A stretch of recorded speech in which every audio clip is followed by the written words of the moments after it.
आउज़ुबिल्लाहिमिनश्शैतानिर्रजीम बिस्मिल्लाहिर्रहमानिर्रहीम। आपको हम फिर से खुशामदीद कहते हैं हमारे सीरीज़ ऑफ पॉडकास्ट में। आइए हम हमारी बात को पिछले पॉडकास्ट में जहाँ से डिसकंटिन्यू हुई थी वहीं से कंटिन्यू करते हैं। इस बार भी हमारे साथ जुड़े हुए हैं ख़ानम साजिदा अली और हम उनकी एक्सपर्ट व्यूज़ और इंटरेस्टिंग पॉइंट्स को देखते हैं। एक बात हम आपको बता दें ख़ानम साजिदा अली के बारे में कि she is one of the very few lady scholars जो इस वक्त वॉर पर एनालिटिकल डिस्कशंस कर रही हैं। इन्हें जहां बुलाया जाता है, इन्हें इसी एस्पेक्ट से बुलाया जाता है कि ये आकर अपने एनालिटिकल और वॉर से रिलेटेड एनालिटिकल व्यूज़ को शेयर करें। तो she is among those few lady members who is currently dealing with analytical aspects और ऑफ द वॉर सिनेरियोज। तो आइए पिछली बार जो हमारी बात इनकम्प्लीट रह गई थी वक्त को नज़र में रखते हुए, उसी को हम आगे बढ़ाते हैं। हमारा डिस्कशन चल रहा था मॉरल वैल्यूज़ को लेकर कि इस जंग में अगर हम ट्रम्प के साथ मिलिट्री लेवल पर फाइट कर रहे हैं और जीत रहे हैं, मीडिया एंड नरेटिव लेवल पर फाइट कर रहे हैं और जीत रहे हैं, इकोनॉमिक लेवल पर फाइट कर रहे हैं और जीत रहे हैं, तो वैसे ही हम मॉरल लेवल पर और एथिकल लेवल पर यानी अखलाकी लिहाज से भी ये जंग में हम जीत रहे हैं। और दुनिया का पब्लिक ओपिनियन आप कह सकते हैं या दुनिया का रुझान ईरान की तरफ बढ़ रहा है और अमेरिका की तरफ से हट रहा है। अमेरिका को इस वक्त वो एक वहशी दरिंदे की तरह देख रहे हैं और ईरान को एक ऑनरेबल, रिस्पेक्टेबल, एथिकल कंट्री की तरह देख रहे हैं। तो आइए इसी बहस को आगे बढ़ाते हैं, मॉरल वॉरफेयर को, और इस पर एक्सपर्ट पॉइंट ऑफ व्यूज़ जो है वो ख़ानम साजिदा अली से सुनते हैं। ख़ानम साजिदा अली, हम आपको दोबारा हमारे इस प्रोग्राम पर खुशामदीद कहते हैं। बहुत बहुत शुक्रिया। हमारा डिस्कशन बाकी रह गया था मॉरल वॉरफेयर को लेकर, तो प्लीज़ आप उसे कंटिन्यू करिए और एलॉबरेट कीजिए कि आपकी नज़र में क्या पॉइंट ऑफ व्यू है। देखिए, जैसे हमने देखा, आप लोगों ने भी न्यूज़ में देखा होगा कि अमेरिका ने कारपेट बॉम्बिंग की, सिविलियंस पर अटैक किया। सिविलियंस के अलावा जो फर्स्ट अटैक था जो कि मीनाब स्कूल पर था, जो कि बहुत ही दर्दनाक, आप इमेजिन करें, वन अटैक में 168 उन्होंने बच्चियों की कुर्बानियाँ ली। यहाँ पर अगर आप देखें 600 स्कूल्स पर हमला हुआ। स्कूल्स के अलावा हॉस्पिटल्स पे, NICUs पे, ICUs पे, जहाँ पर छोटे छोटे बच्चे अपनी जान के लिए लड़ रहे थे, वहाँ पर ये लोगों ने हमला किया। और इसके बाद यूनिवर्सिटीज़ पे देखिए, schools, universities, hospitals international law के हिसाब से भी, अगर कोई दीन को भी नहीं मानता, एक इंसानियत के हिसाब से भी, इंटरनेशनल लॉ के हिसाब से भी ये अलाउड नहीं है, it's prohibited, not allowed, war crime consider होता है जी। लेकिन फिर भी इन्होंने यहाँ पर हमला किया और ईरान ने बहुत वाज़े तरीके से कहा था, आई फॉर एन आई, अगर आप हमारे इंफ्रास्ट्रक्चर को मारेंगे, हम आपके इंफ्रास्ट्रक्चर को मारेंगे। लेकिन यहाँ पर आकर ईरान का जो अखलाक है, जो एथिकल वॉर, जो हम कह रहे हैं ना, मॉरल्स, जो वो दिखाई देता है। हमने एक भी स्कूल को, हॉस्पिटल को, क्लिनिक को, यूनिवर्सिटीज़ को नहीं मारा जी। तो यहाँ पर भी देखें, एक इंसानी लेवल पे भी, इंसानियत के लेवल पे भी हम आगे हैं। करेक्ट। और फिर कल्चरल साइट्स पर भी, हिस्टोरिकल साइट्स पर भी काफ़ी हमले किए गए हैं। हत्ता इमामज़ादे पर भी हमला किया गया है, ये जानते हुए कि ये इबादत गाह है। सरप्राइजिंगली, अगर ये सिर्फ मुसलमान इबादत गाहों पर, मस्जिद पर और इमाम बारगाह पर या इमाम ज़ादों पर हमला करते तो एक बात थी, इन्होंने तो सिनेगॉग पर भी, यानी यहूदियों की इबादत गाह पर भी हमला किया है। ये क्या देखिए, इसी से हमें पता चलता है कि ये लोगों का दीन नहीं है। ये ज़ायोनिस्ट जो आकर कहते हैं हम जूस है, नहीं, आप आकर देखें, जो वाकई जू है वो खुद इनके ख़िलाफ़ है। क्यों? क्योंकि इनका दीन नहीं है, ये बेदीन है, या ये हम कह सकते हैं कि ये शैतान परस्त है। इसीलिए इनका कोई ना अखलाक है, ना मॉरल्स है, ना इंसानियत है। जो आयत कुरान में है कि खुद बाज़ लोग अपने इख्तियार से अनआम बन जाते हैं, बल्कि अनआम से भी बदतर, अज़ल्लहुम, तो ये उसकी मिज़ाक दिखाई देती है हमें जी। वैसे आपको हम बता दें, कई हमारे जो ऑडियंस है इनमें से कई लोग हमें रीच आउट करते हैं या यूट्यूब पर वीडियोस के नीचे कमेंट्स करते हैं, कभी खुद चैनल के थ्रू एडमिन को मैसेज करते हैं। तो एक व्यूअर ने, एक पार्टिसिपेंट ने हमें सवाल पूछा कि ईरान जब भी हमला करता है जो नॉन मिलिट्री साइट है, जो आर्मी साइट है, वहाँ पर हमला करने से पहले वो क्यों वार्निंग देता है?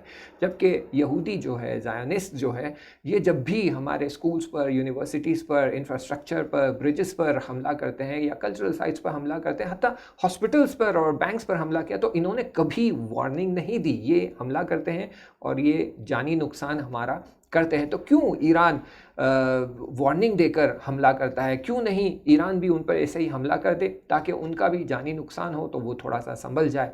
तो क्या कोई नज़र है आपकी इस बारे में? कोई पॉइंट आप शेयर करना चाहेंगे? देखिए, यहाँ पर भी हमारा दीन, हमारा अखलाक, हमारा एथिक्स दिखाई देते हैं कि कुरान मजीद में खुदावंद मुताल कहता है कि अगर एक बेगुनाह की जान चली जाए तो वो इस तरह है कि पूरी इंसानियत की जान चली जाए, और इसी बेसिस पे वो लोग नहीं चाहते कि वहाँ पर कोई बेगुनाह की जान जाए। इसीलिए वो हमला करने से पहले अनाउंस करते हैं ताकि जो जानी नुकसान है, जो सिविलियंस है, उनका नुकसान नहीं हो।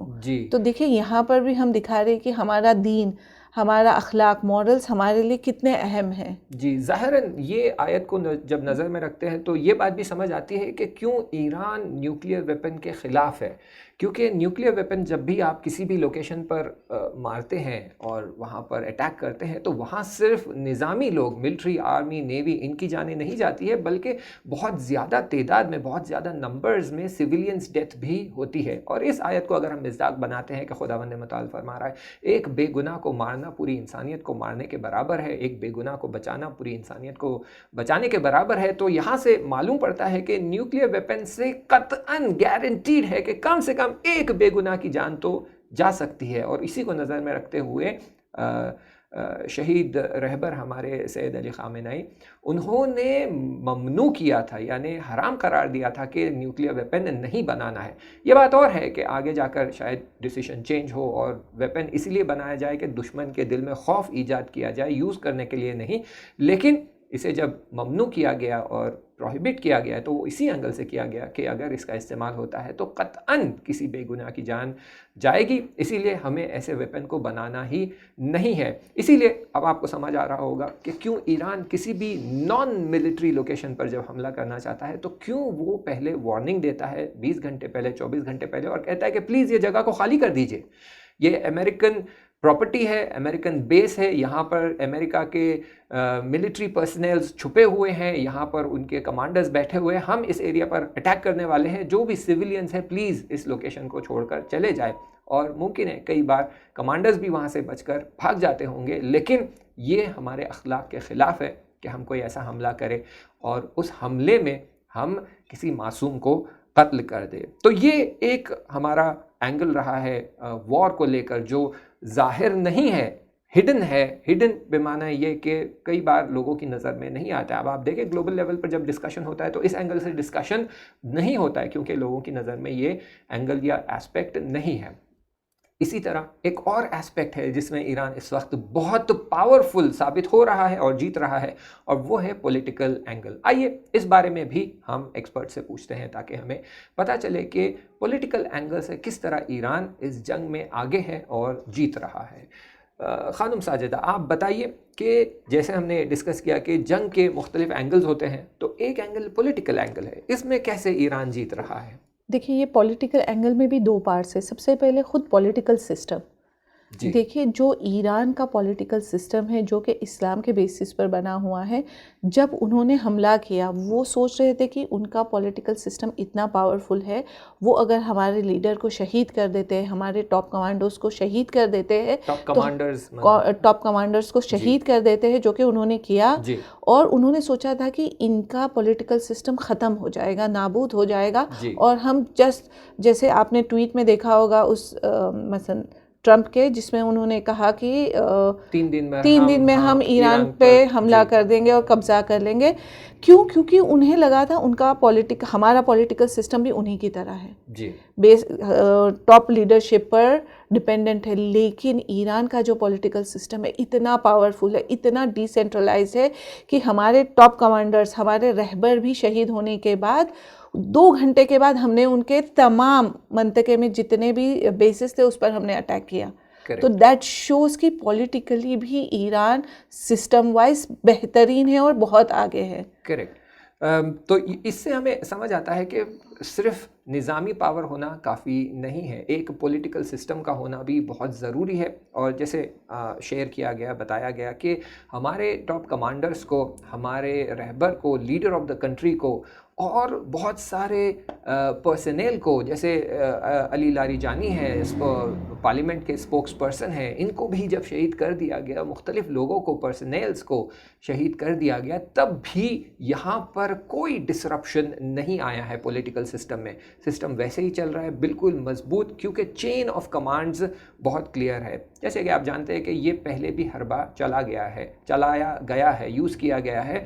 ये लेबनान में हिजबुल्लाह के ख़िलाफ़ भी यही हरबा चला था, और हमास में भी उन्होंने यही किया कि टॉप कमांडर्स को उन्होंने ख़त्म कर दिया। जैसे ही सेकंड लेवल ऑफ कमांडर्स आए, उन्हें भी ख़त्म कर दिया, और कहीं ना कहीं उन्हें लगने लगा कि हिजबुल्लाह कमज़ोर पड़ गया है। और सीज़ फायर के दौरान आपने देखा होगा कि हिजबुल्लाह की तरफ से ज़्यादा हमले नहीं हो रहे थे, सारी दुनिया को यही लग रहा था। लेकिन पिछले हफ्ते में जितनी भी कॉन्फ्लिक्ट हुई है हिजबुल्लाह के साथ इसराइल की, हिजबुल्लाह ने साबित कर दिया है कि हमारे चेन ऑफ कमांडर्स जो है उसमें अगर आप टॉप लीडर्स को ख़त्म भी कर देते हैं तो हम कमज़ोर पड़ने वालों में से नहीं हैं। वैसे ही ईरान का सिस्टम भी बहुत ही वेल एस्टैब्लिश्ड एक चेन की तरह बना हुआ है कि अगर यहाँ पर किसी लीडर्स को, कमांडर्स को, नेवी हेड्स को, आर्मी हेड्स को अगर शहीद भी कर दिया जाता है तो काम और अटैक नहीं रुकता है। तो इस लिहाज से बहुत ही क्लियर है कि ईरान का पॉलिटिकल सिस्टम और जो इनका वर्किंग सिस्टम है ये बहुत ही स्ट्रांग है। दूसरी तरफ से आप देख सकते हैं अमेरिका में थोड़ा सा भी मामला बिगड़ जाता है तो लोग हड़बड़ा जाते हैं, डिसीजन नहीं ले पाते हैं, गलत डिसीजंस लेते हैं। और आप देख रहे हैं ट्रम्प के डिसीजंस कितने बेतुके होते हैं एंड आउट ऑफ कंट्रोल होते हैं कि लोग जो पॉलिटिकल एनालिस्ट होते हैं वो आकर उसके डिसीजंस का मजाक उड़ाते हैं। ये हुआ एक एंगल, और कोई एंगल है जो पॉलिटिकल एस्पेक्ट से आप डिस्कस करना चाहेंगे? जी देखिए, ये वॉर के पहले अमेरिका अपने आप को सुपर पावर बताता था जी, और पूरी दुनिया अमेरिका को सुपर पावर समझती थी। और अगर कोई जुर्रत भी करता था कि उसके खिलाफ कुछ कहे तो यहाँ से सैंक्शंस और टैरिफ का एक प्रेशर बिल्ड किया जाता था और सामने वाले को चुप बिठाया जाता था। और किसी की हिम्मत नहीं होती थी प्रेसिडेंट ऑफ यूनाइटेड स्टेट्स के खिलाफ कुछ कहे, अमेरिका के खिलाफ कुछ कहे। लेकिन आज आकर देखे जो जुर्रत, जो जीत ईरान की हो रही है। आज अमेरिका का प्रेसिडेंट फर्स्ट प्रेसिडेंट ऐसा है जिसके ऊपर सबसे ज़्यादा मीम्स बने जा रहे हैं। हर कोई आकर उसका मजाक उड़ा रहा है। आज हत्ता जो दूसरे कंट्रीज, ये भी बहुत इंटरेस्टिंग चेंजेस आए हैं जो कहते हैं ना मुआदिलात में। देखिए पहले अमेरिका था और सारे दूसरे कंट्रीज उसके साथ अपने आप को जुड़ा रखना चाहते थे, और यहाँ पर ईरान अकेला था और इससे कोई जुड़ने के लिए तैयार नहीं होता था। लेकिन इक्वेशन गलत हो गए हैं। अब सब चेंज हो रहे, सब अपने आप को अमेरिका से दूर कर रहे हैं, कह रहे हैं कि हम आपकी मदद करने नहीं आएंगे। ट्रम्प कहता रह गया कि मेरी हेल्प करो स्ट्रेट ऑफ होर्मुज खोलने के लिए, लेकिन एक एक करके खुद उसी के एलाइज ने उसका साथ नहीं दिया। और आप इस तरफ देखें, यहाँ पर एक्सेस ऑफ रेजिस्टेंस, मुकावमत का जो वो है बन रहा है। लेबनान है, यमन है, यहाँ पर ये स्ट्रांग हो रहे हैं और इनके साथ दूसरे जो कंट्रीज है वो भी अभी जुड़ना चाह रहे हैं। सरप्राइजिंगली जैसे आपने बताया कि आप देख सकते हैं स्पेन और ब्राज़ील का मौक़िफ़, स्पेन ने आकर क्लियरली मना कर दिया है, अपने टाइज इसराइल के साथ तोड़ दिए हैं। नेटो में वो कह रहा है कि मैं वीटो करूँगा कि ईरान के ख़िलाफ़ कोई आप एक्शन ना लें। ब्राज़ील ने आकर स्टेटमेंट्स दिए, मुख्तलिफ कंट्रीज़ ने स्टेटमेंट दिए, यहाँ तक कि पोप ने भी स्टेटमेंट दिया है कि ट्रम्प से कि जो है ये तुम जो कर रहे हो गलत है, इंसानियत के ख़िलाफ़ है और तुम्हारा कितना सिस्टम ज़ईफ़ है, मसलन खुदा तुम्हारे साथ नहीं है। सरप्राइजिंगली जो बात काबिल तवज्जो है, नोटिसेबल है, वो ये कि ईरान ने किसी से भी मदद नहीं मांगी। आपने देखा होगा फर्स्ट 3 वीक्स या 4 वीक्स में ईरान ने किसी से नहीं कहा कि आइए हमारी मदद कीजिए। हत्ता हिजबुल्लाह और यमन से भी नहीं कहा, अंसारुल्लाह से भी नहीं कहा। ये तो खुद अंसारुल्लाह थे जो ये ऐलान कर रहे थे कि हम रेडी हैं, we are on the tip of our toes, आप बस इशारा करिए हम शुरू कर देंगे हमला। हिजबुल्लाह ने कहा हम रेडी हैं, आप बताइए। हश्द शहाबी में इराक़ में उन लोगों ने ऐलान किया कि वी आर विथ यू, जब आप इशारा करिए हम शुरू कर देंगे। फिर भी ईरान ने कोई हेल्प नहीं मांगी। हत्ता नॉर्थ कोरिया ने कहा कि अगर तुम्हें चाहिए तो मैं तुम्हें मिसाइल्स भेजता हूँ, लेकिन ईरान ने हेल्प नहीं मांगा। और उसी तरफ जो अपने आप को कह रहा था कि we are the most powerful country in the world with the most powerful army in the world with the most powerful navy and air force in the world, वो हर दूसरे ट्वीट में डिफरेंट कंट्रीज से कह रहा था कि मेरी मदद करो, स्ट्रेट ऑफ हॉर्मुज खोल दो, ये कर दो, वो कर दो, हमला कर दो। तो यहाँ से भी पता चलता है कि पॉलिटिकल सिस्टम जो है वो सिर्फ ये नहीं है कि तुम अपने मुंह से अपनी बड़ाई करो, बल्कि ये भी है कि तुमने अपना सिस्टम कैसे बनाकर रखा है। तो जैसे आपने कहा कि सारी दुनिया इस वक्त मना भी कर रही है, वॉर में शामिल भी नहीं हो रही है, मदद भी नहीं कर रही है, और बदले में ट्रंप का ट्वीट यही है कि आज तुमने हमारी मदद नहीं की तो कल हम तुम्हारी मदद नहीं करेंगे।